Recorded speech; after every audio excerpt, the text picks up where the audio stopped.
Okay, Jaykumar, I will start. Yeah, Can go you ahead, hear me? Haraprasad. Yeah. Yes. I have two questions. One is, okay, our eyes is a pramana, correct?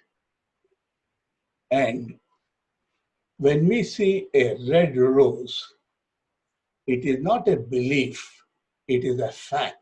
It is a fact that it is a red rose.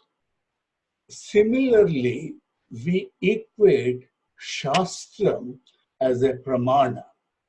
And what Shastram says is not a belief, but is a fact.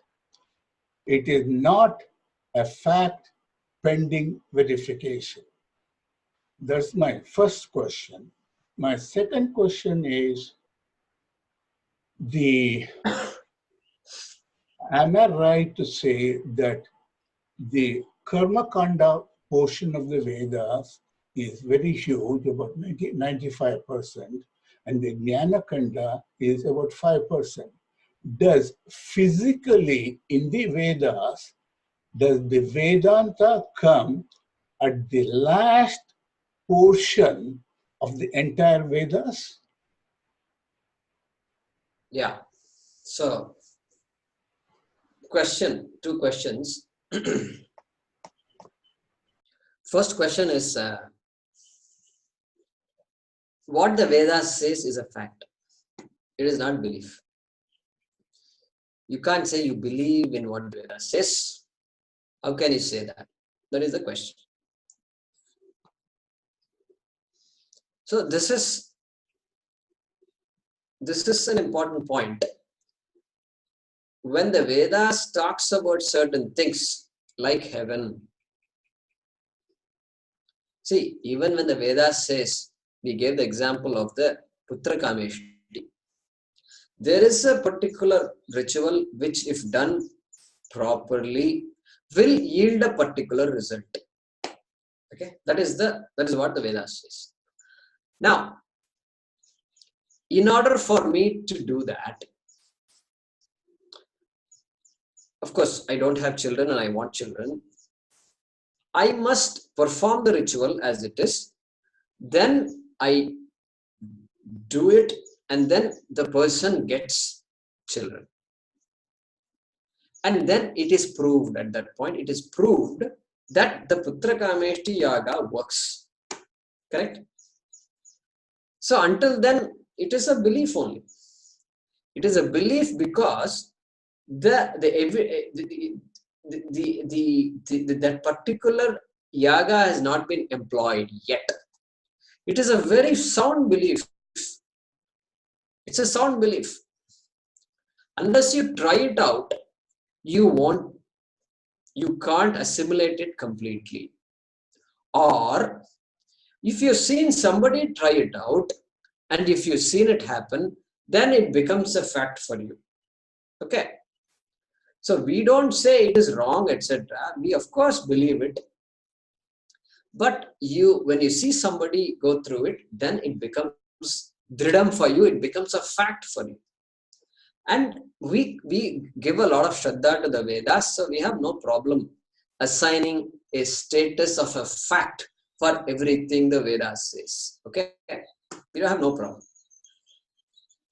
But then, so let's look at another example. The example of heaven is good because unless you go to heaven and unless you get that data point, you can't say it is a fact. You're welcome to give it the status of a fact, which is what Haraprasad, all of us are doing. Okay, we have no problem with giving the status of Vaikunta, a fact, to Vaikunta or Kailasa. We have no problem because the Vedas said it.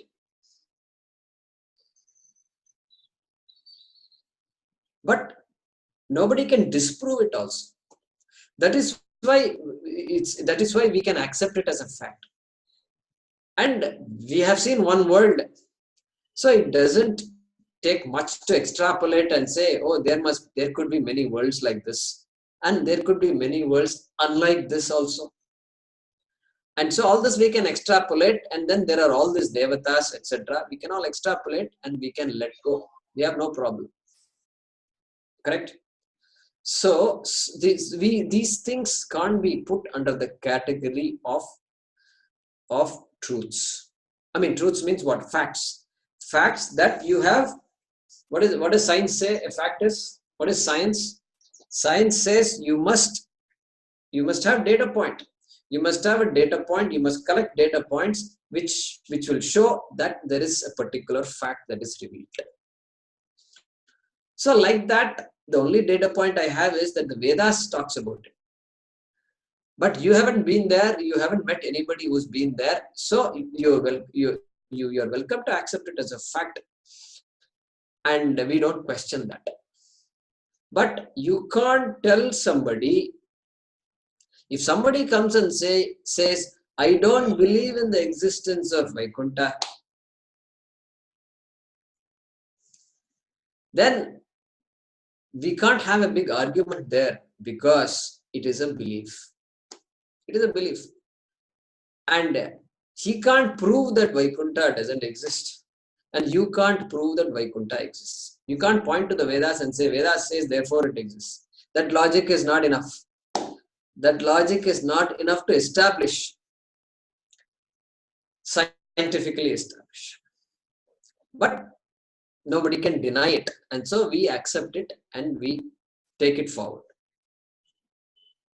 I'm saying that Vedanta, the truth that the Vedanta talks about, cannot come in the category of beliefs, cannot come in the category of things you will get sometime later. Sometime later in another life. The minute you bring another life here, we are getting into the category of belief. That's what we are talking about. Even Punarjanma. Punarjanma is a belief, but it's a very sound belief, very logical belief. The West is struggling. All the Abrahamic religions, there is a struggle because they are unable to explain all this human life. And we can explain it very easily because of this continuity offered by the Jiva, offered by this Punarjanma.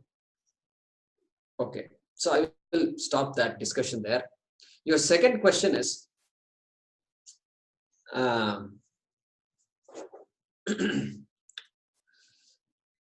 so remind me again your second question.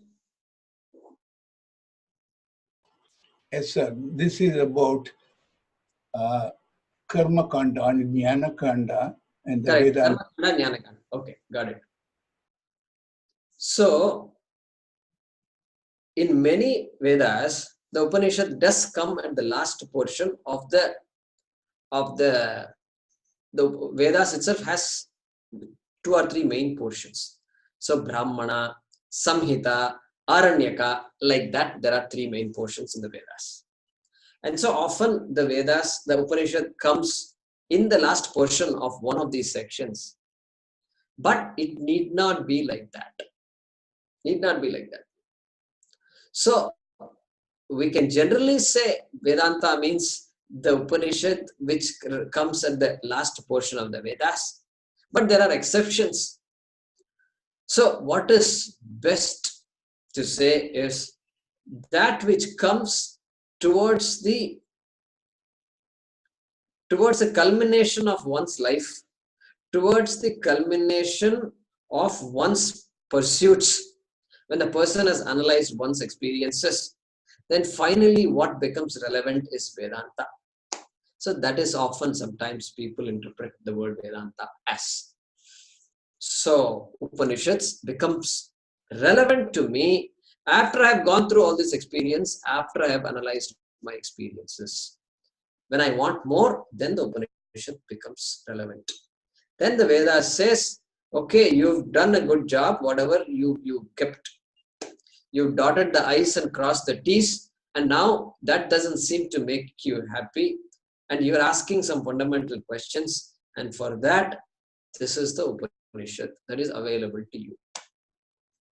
And after the Upanishad is studied, after the Bhagavad Gita is studied, then if that knowledge once the knowledge takes place, then the same Vedas, which has ordained so many rituals, so many things it has offered that you must do this and you must do that,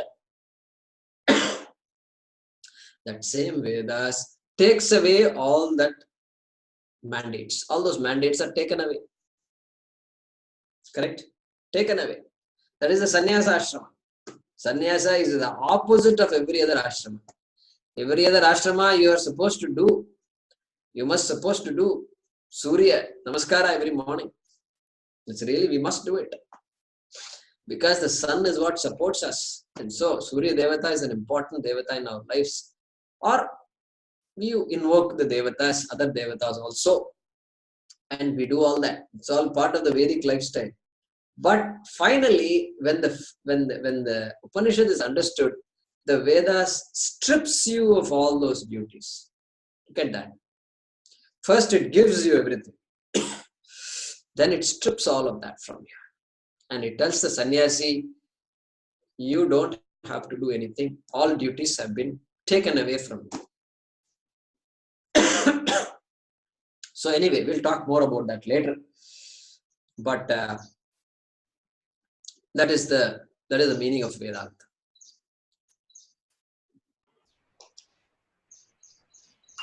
Any other? Thank you. Any other questions? Yeah, Kumarji, Vijay here. Yeah, go ahead. You mentioned about unknown objects cannot create a desire in you, right? Yes, yes. But when it comes to desire for knowledge or desire to know the truth, it's something unknown, but the desire is there about it. So is this applicable only for physical objects or things like that? Or could it be applicable even for spiritual knowledge, which you're probably not knowing fully now, but there's a quest or desire to know? Correct. So yeah, when we say object in Vedanta, when we say object, we cover everything, tangible and intangible both. Okay, many things are intangible. Love is intangible. Okay, love is intangible. You can't point your fingers to say this is the shape of love. All that, we can't do that. So, in fact, the most important thing we seek, love itself, is intangible. So, it appears to me that the tangible things, even though they may be awe-inspiring, correct? The tangible things have even more limitations than the intangible things. And so, yeah, definitely. But you can't say, I know nothing about the Shastram. You can't say, I know nothing about moksha. In fact, you know something about it. You know that there is something called Bhagavad Gita. You know that it has been studied by all our ancestors. And even freedom fighters, Mahatma Gandhi and all, have looked at Bhagavad Gita. Veer Savarkar looked at it. And anybody of any stature seems to have studied the Bhagavad Gita. Therefore, you know so much about it already. So you cannot say, I am sitting in a class where I have no idea what this class is about. You can't say. You know a little bit. You know enough to keep you in this course. Correct? You know enough. And you are willing to give. You are willing to give me the benefit of doubt. Benefit of doubt still, correct? Because you really don't know what's coming at you, what's going to come at you. It's a long journey. But you are willing to say, let me hang on for a while and let me see what happens. You're willing to give the benefit of doubt. And that is acceptable. We always give the benefit of doubt to the teacher. In a school, the student is, the child is sent to school, and the student has no choice but to sit there, because the student can't say, oh, this guy doesn't know math. What is this math teacher? He's blabbering. I'm going to walk away from this. The child has no such choice. But here we have choice, a little choice, because this is an optional thing. And but therefore you can give a benefit of doubt. So the student always gives the benefit of doubt to the teacher, and which is what we call Shraddha actually. Benefit of doubt is a wrong translation for Shraddha. I'm not saying we should do that. But Shraddha means I take everything as Satyam. And that is why Satsang is there, Q&A. Why Q&A? Because I have taken everything as true, but here is something I didn't understand. So then the tradition says, you must ask the question. Pariprashnena sevaya upadekshanti te jnanam jnaninaha tattva darshinaha. Krishna is going to say that. So, tadvidhi pranipatena. So, learn that fact, tadvidhi pariprashnena, by asking the right questions.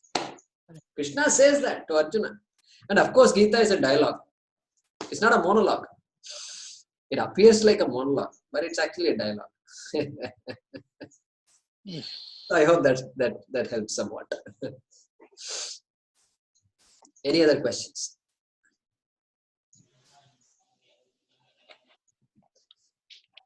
Good. So we will pause with that. And so typically we will have a Q&A. We are always open for question answers.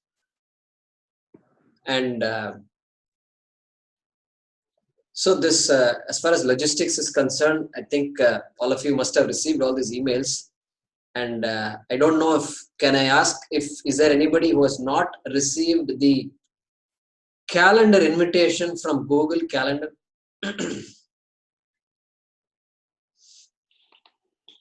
Okay, somebody, Parvati, Shri Kumari, and Narasimha Prasad have not received the calendar invite. Okay, so what about Venkatramanji? Okay. So I Santosh think, Gupta also did not receive the. okay. Santosh Gupta did not receive it. So we'll try to resend, and somebody sent me a note just yesterday or today that the email was in their spam folder. That's what they said. And so we need to look into all this. And so here also nothing seems to be certain, right? We want things to be certain. And that certainty is somehow not happening, you know. And I feel somewhat disappointed that that's not the way it's working. So you need to check your spam folder, and then you need to read the email, and then you need to click on this link, and then you need to come into WhatsApp. And so there's a big process there. And so a reminder that those of you who have received the email should click the link on the WhatsApp, on that email, which I think will add you into the WhatsApp group. And so it eliminates that extra work for us where we have to take telephone by telephone number and put it in WhatsApp. And we don't have a big team here. All of us are working professionals and taking care of families and things like that. So go ahead and follow that instruction and join the WhatsApp group. And there will be a point where WhatsApp will become the main mode of communication, especially for all these classes and timing changes or anything like that. So anything else, Haim, that we should tell the audience? No, I think that's about it. Sure. Okay. Jay, WhatsApp has been not yet created, no, Jay? So, Sharda ji, have you received an email about today's class? Yeah, I got it. Yeah. I got it and I am attending. Yeah, you got it and you're attending. If you go back to that same email, don't delete that email. If you go back to that same email, if you carefully read it, there is a link there. It says, go ahead and click on that link to add yourself to the WhatsApp group. Okay. Okay, so you have to act. You have to click on that link in order for you to be in the WhatsApp. Recommend just one addition to that. You should open that email on your smartphone, not on your laptop or anything. It should be on the smartphone. Okay. Yeah. Okay. So in other And words, you open the email on the phone on which you're using WhatsApp. Okay. Raghumaji, hello. Yes, go ahead. Yeah, for people